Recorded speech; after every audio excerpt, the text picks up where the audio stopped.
Every adult in your life said it.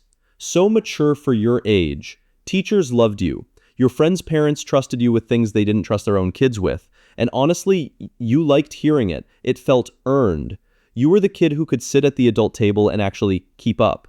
What nobody mentioned, what you wouldn't figure out for years, is why you could do that. That's what this is about, that perceptiveness people keep complimenting you on. That ability to walk into a room and immediately know what's going on with everyone in it, where it actually comes from, and what it quietly costs you to keep it running all day.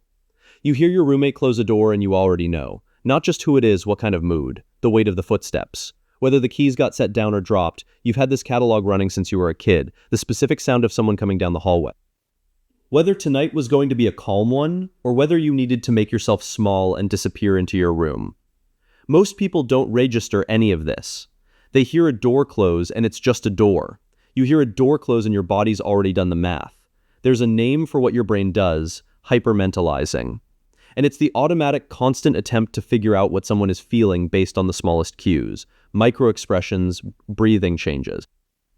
The exact way someone says, "hey," when you walk in, and it develops in kids who grew up in homes where the emotional weather could shift without warning. Your brain figured out early. If you can read what's coming, you can get ahead of it. And the thing is, you're good at it. Genuinely, a friend sends a text with a period instead of an exclamation mark, and you already know something's off. Someone changes their tone mid-sentence, and you caught it before they even realized they shifted. You sit down at a restaurant and pick the seat facing the door without thinking about it. Not because you chose to, because something in you won't let you sit with your back to the room, and that same instinct that reads people shows up in places you probably wouldn't connect.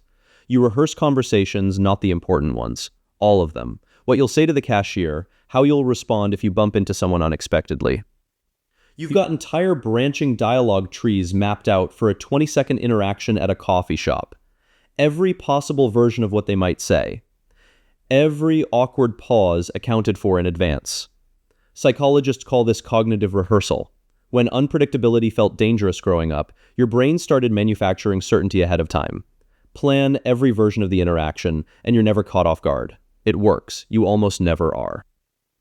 But it also means your brain is treating a Tuesday morning coffee run with the same seriousness most people save for job interviews. And that's where the exhaustion comes from, the kind nobody around you would understand.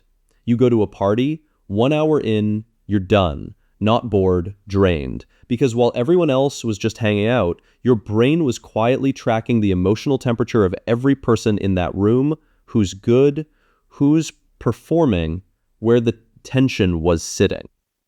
You didn't ask it to do this. It just runs. Then someone says, "you're so good at reading people," and you take the compliment, because yeah, you are. What you don't say is that you learned it by psychoanalyzing the adults at your dinner table every night, just to know whether it was safe to ask for seconds. That's not a party story. And that mature kid everyone complimented. There's actually a name for that too. Psychologists call it instrumental competence.